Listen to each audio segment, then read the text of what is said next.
are these people?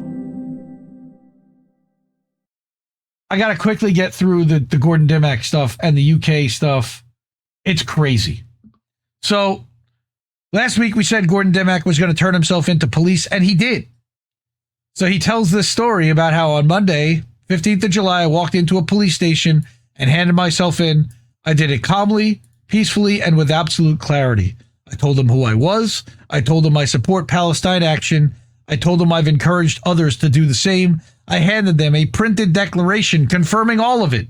And I made clear that I understood the legal risk, including the Terrorism Act's potential 14-year sentence for encouragement. And they took my ID, they took my declaration, they took my phone number, and then they let me go. No caution, no arrest, no interview under caution, nothing. At first glance, it might look like a small win, but thanks to Craig Murray, we know exactly why this happened. And again, I'm going to encourage everyone to go read the rest of this article. It's not that long. But again, 100% Gordon supports Palestine action. He opposes genocide, and no law, no police force, no delay tactic will ever convince him that doing so is wrong.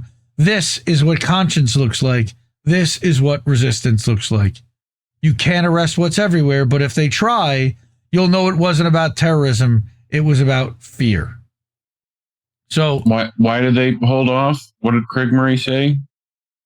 Craig Murray said, in short, the UK government is deliberately delaying arrests and stalling prosecutions so it can stand in court and pretend everything is fine, that no one's been harmed, that no chilling effect exists, that no journalists or priests or pensioners or protesters have been terrorized by this law. But I've got news for them. Silence isn't the absence of harm, it's the evidence of it. And if you Speaking could of which, have the date up above that. that was July 14th. That was 21st of July. No, 14th. For judicial review. 21st of that's July. Tomorrow. Okay. That will be tomorrow. So, Gotcha. also, so Gordon's an Indie Media Award honoree. Here's another one, Ricky and Council of State Media. All right. Democracies don't treat old ladies as terrorists for objecting to genocide. Says, not sure who needs to hear this, but the UK is not a democracy. Never was. It's always allowed us just enough freedom to give the illusion of democracy while depriving anyone who threatens power of their freedom. The UK is a fascist oligarchy with a pseudo-democratic veneer. The latest evidence comes from the police crackdown on a peaceful protest against the decision to proscribe Palestine action. Shortly before the protest, Ricky wrote a piece asking if they were allowed to object to the proscription, and now they have their answer. The answer is no. At least not if you're expressing support for Palestine action and your objection to the proscription. It's a bit silly, isn't it? Because it means you can only object to the proscription if you don't support Palestine action. And even then, I'm not clear the objection is legally permissible. Perhaps it would still count as terrorism. Who knows? So for legal reasons, Ricky has to clarify that he's not offering his own support for Palestine action here. He can't. The group no longer exists, so how can you support a group that doesn't exist? It's as absurd as expressing your support for the resistance in 1984. Yesterday, we saw outrageous scenes as peaceful protesters were manhandled by police. One was former government lawyer Tim Crossland, who politely explained the absurdity of the situation as police carried him away by his arms and legs. This is what happens in modern-day Britain if we're opposed to genocide. It's quite something, isn't it? He said, while suspended in the air. Those cops must be so proud. Others arrested were middle-aged and elderly women who could not possibly be seen as a threat, but were treated as terrorists for expressing an honestly held opinion in their attempt to stop a genocide. British police seem to think being on the right side of history involves dragging away an octogenarian priest and prosecuting her under the Terrorism Act. I don't care what the law says. If you think Reverend Sue Parfit is a terrorist, you're an idiot. Perhaps I committed a thought crime by saying that, though. Yeah, her. They arrested her and called her a terrorist. Yep. If you still don't understand how draconian this is, Just know that when journalists and social media influencers have been arrested under the Terrorism Act for objecting to genocide, they've had their homes raided and torn apart like Asa Winstanley. They've been banned from using electronic devices, and even leaving the house, and the media hasn't even bothered reporting on it, like Sarah Wilkinson. They've just been memory holed while they await a trial that could be years away. It's unclear whether authorities will go this far with Sue Parfit, but they've done so with others, so why not? When the Terrorism Act was debated in Parliament in 1999, we were told it wouldn't be used in cases of direct action, and it wouldn't be used to suppress opinions the government disapproves of, but that is exactly what's happening here. And it's also being done on behalf of Israel, which is even more disgraceful. They're taking orders from another country. In this case, the opinion that's being suppressed is the belief that Palestine Action was doing the right thing. This is an opinion you're not allowed to hold or express in the UK, and again, for legal reasons, Ricky must say that he's not expressing that opinion here. He's simply pointing out the absurdities in suppressing opinions. The government could so easily just stop arming Israel and fulfill its legal obligations to prevent genocide. Instead, it's chosen to treat the most well-meaning, thoroughly decent, and utterly harmless human beings as terrorists for objecting to the government's inaction. That's for real. Palestine Action has been dissolved, meaning people are being arrested for supporting a group that doesn't even exist. It gets even more absurd when you understand it's not the tactics of Palestine Action that are legally defined as terrorism, it's the name.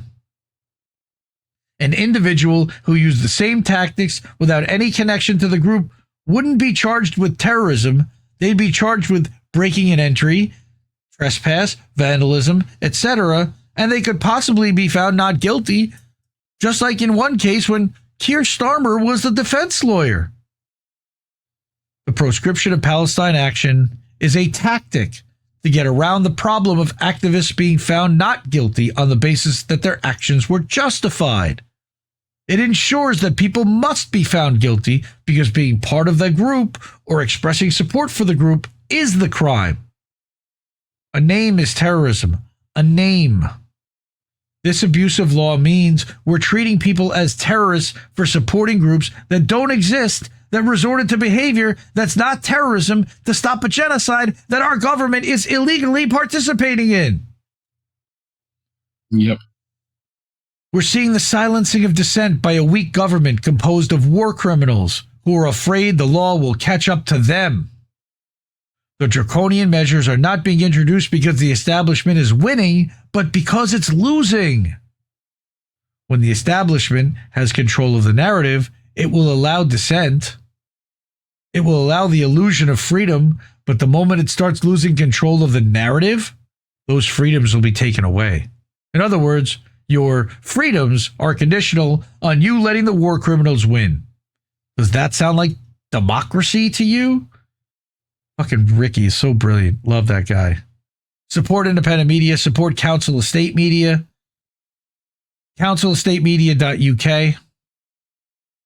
I also wanted to bring an article by the Dissident, former INN co-founder, good buddy of mine.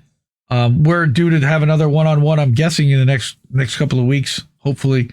He wrote an article, and he's been cranking out 5 articles a week. All of his articles, by the way, get linked in INNnewsletter.com on a daily basis, or the next day. Sometimes he publishes it after I get the daily out. Britain's Zionist police state is out of control.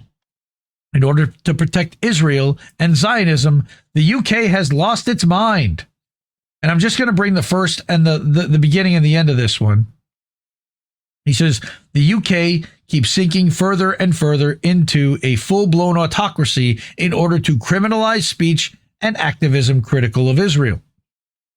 Recently, the British state officially proscribed the activist group Palestine Action as a terrorist org, making it illegal to express support for the group through chanting, wearing clothing, or displaying articles such as flags, signs, or logos.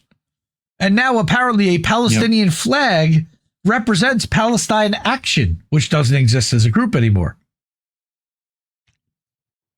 Since this law was passed, Over 70 activists have been arrested simply for holding signs stating, "I oppose genocide, I support Palestine action," including 4 Vikers, a lawyer, Vickers, a civil servant, a social worker, a mechanical engineer, the daughter of a Polish resistance fighter, and the veterans of the 1960s civil rights movement, including Eamon McCann, political activist, former politician and journalist, and Kate Nash, whose brother was killed on Bloody Sunday.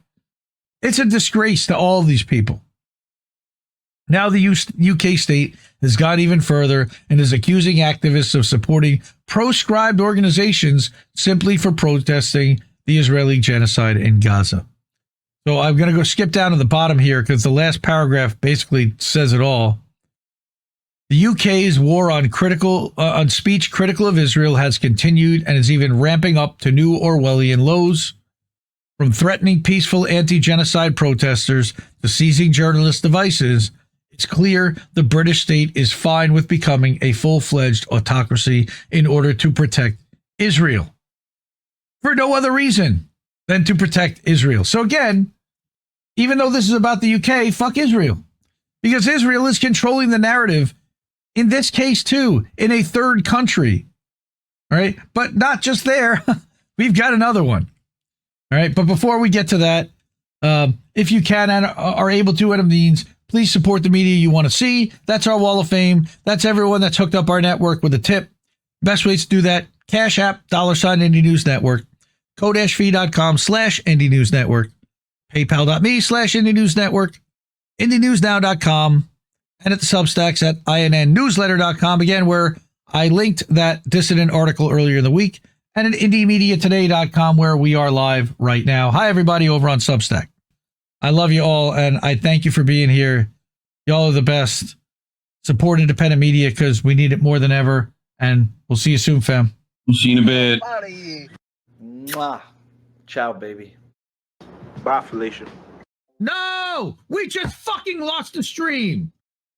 You can't keep giving us nothing and think we're bluffing about coming for your heads. Why play civil if you won't listen to 50,000 dead?